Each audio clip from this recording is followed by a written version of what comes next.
So what we're going to do, sorry. I've just got a message that lunch will be at 1:15, which is now, or 1:30. There's a note, it says sorry. And so, let me leave it to you. I could release you right now. It's what, 12? It's 12:45. Can we tolerate 15 minutes of Q&A? Yes. And then I'll release you to wait on lunch all together and to fellowship. Okay. Yes, I see Nasia's hand in the back, and then Deirdre, and then Antoinette. We'll go in that order, and then I see Eddie, and then and no, tell me, Keon. Yes, I have a lot of things on my mind, and I'm sorry. Thank you, Keon. Yeah, let's go in that order. Yes, Uncle. A while ago you said that we all chose the tree of the knowledge of good and evil. Yes. Could you explain what you mean by that? Right, great, thank you. Good question. So when we started and we talked about what's so great about a story, someone said, I can't remember who said it, was it Christine, that we see ourselves in stories? Remember someone that said that? Yeah. You figured out by now. Who said it? Sarah. Thank you, Sarah. Yeah. You figured out by now that Genesis 3 is not just about Adam and Eve, it's about you. You got that, right? Yeah. If you haven't got that, you're missing a lot. Genesis 3, yes, it is about Adam and Eve, but it's a picture of us. That is our pattern. And the extent to which we can recognize it in ourselves is the extent to which, when we choose the tree of the knowledge of good and evil, we can stop and come back and fear God and choose the tree of life. But it's a choice that confronts us all the time. And what I'm saying, the choice is between doing what is good in our eyes as opposed to doing what is good in God's eyes. And I could illustrate that in many ways. In many ways. So let's talk about something like with our purity. We feel God is holding out on us. I should be able to look at who I want. Or in this current culture, I should be able to choose whatever type of sexuality I want. And God is holding out something good from me while I'm telling don't do that. So I'm going to do what is good in my eyes. And we go now and we take what we want. And that brings chaos. That brings chaos. Whether it's addiction, broken relationships, pain, ruining other people's lives. And what God is saying is, fear me. We could do that with money. Money can make me good. God don't want me to have the bimmer. So you know what? I'm going to work like a dog, neglect my family, thief a little something if I'm going to take what I want.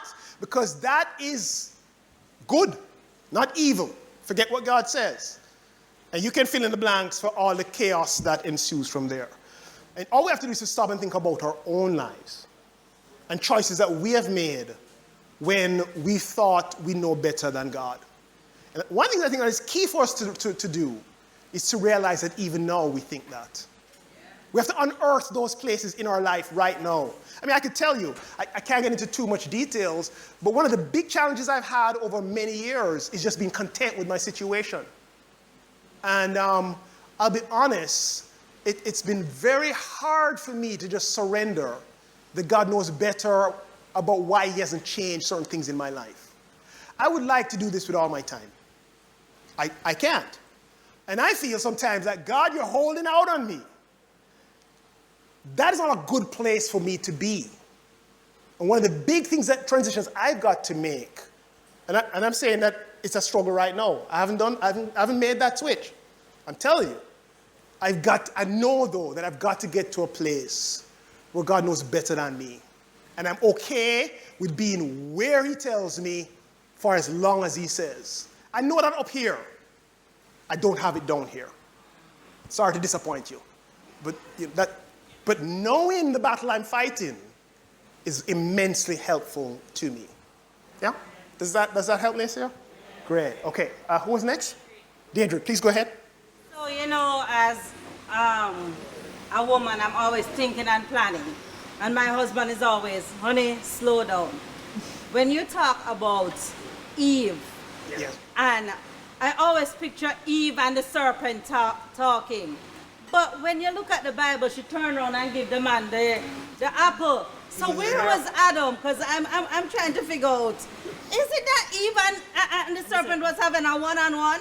Or Adam was beside her looking at her going, watch her again? I wonder a lot because of my sinful nature. Where was Adam?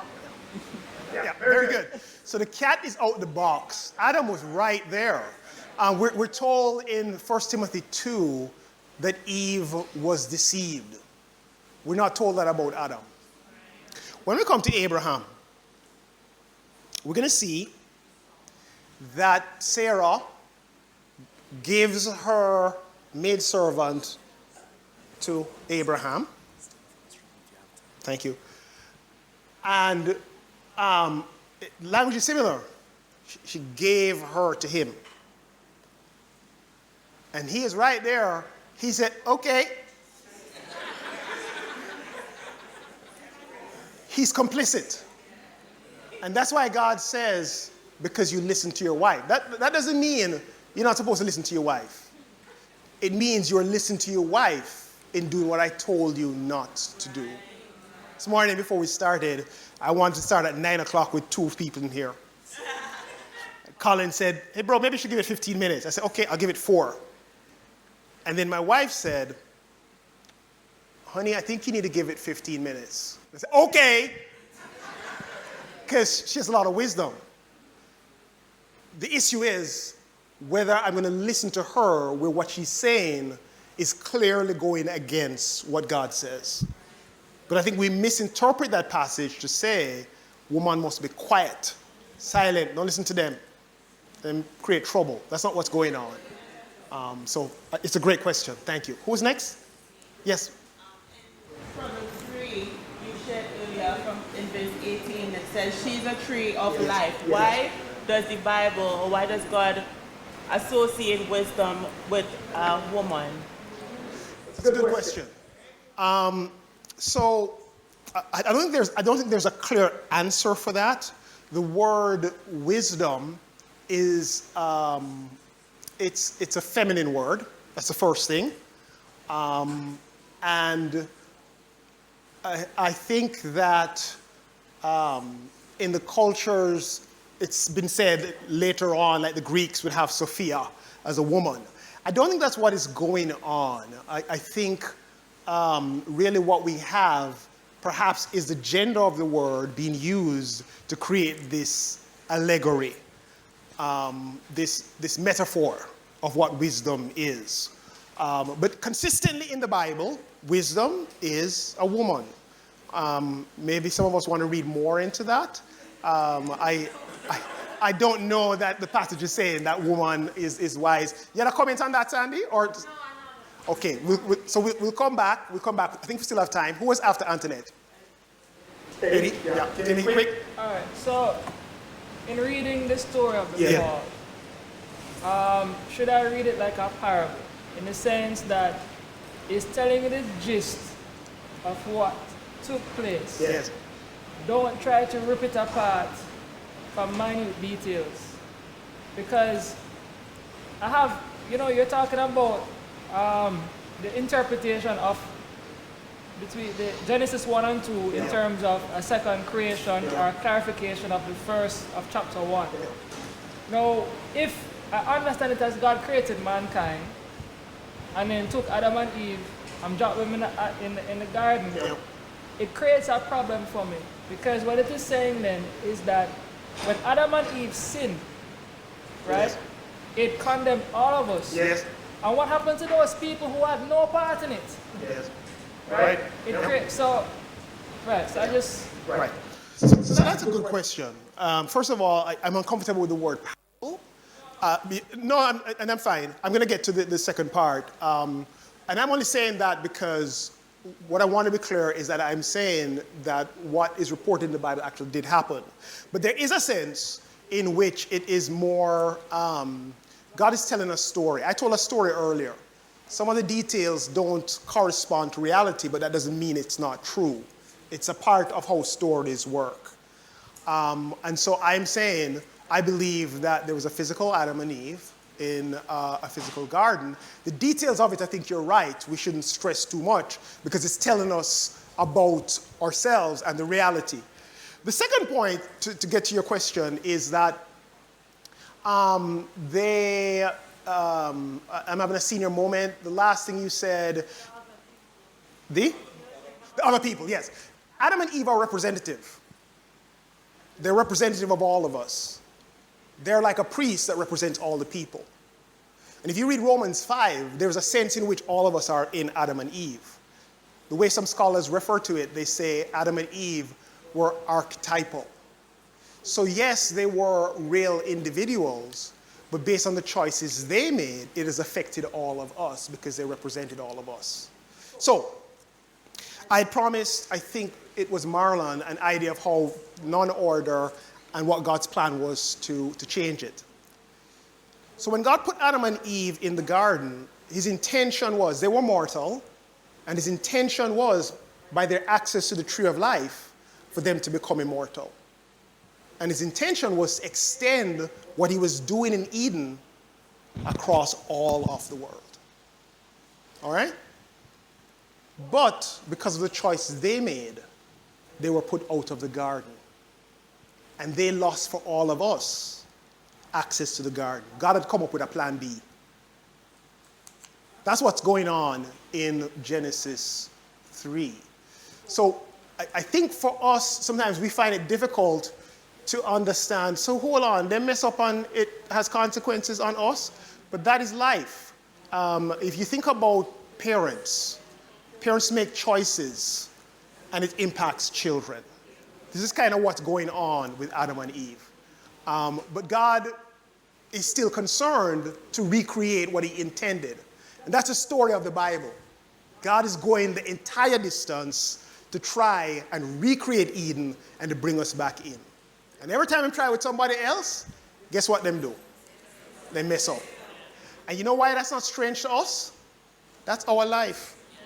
God is trying to take all of us somewhere.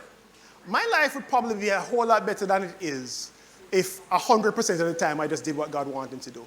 God have plan A and plan B and plan C and plan D and plan F. He always have a plan. I'm the one who's messing it up, not him. All right? Okay, so I think we're running short on time. We're at the hour, but there was one here. Hold your question. I'll try and create some space for it when we come back from after lunch. Question from the stream. Could it be that we all did not come from Adam and Eve if there were other people outside the garden? Great question. Here's how I answer that. Do you remember that Paul says from one man God created every nation under the earth? Who is that one man? It's not Adam. No. It's Noah. Because God wipes everybody else out. And the table of nations in Genesis 10 is all the people who came from Noah. In their perception, all nations came from Noah. And that is what Paul is reading, because he was a Jew. That's the map in his head. And so the idea is that we all come from Noah. I leave you with that.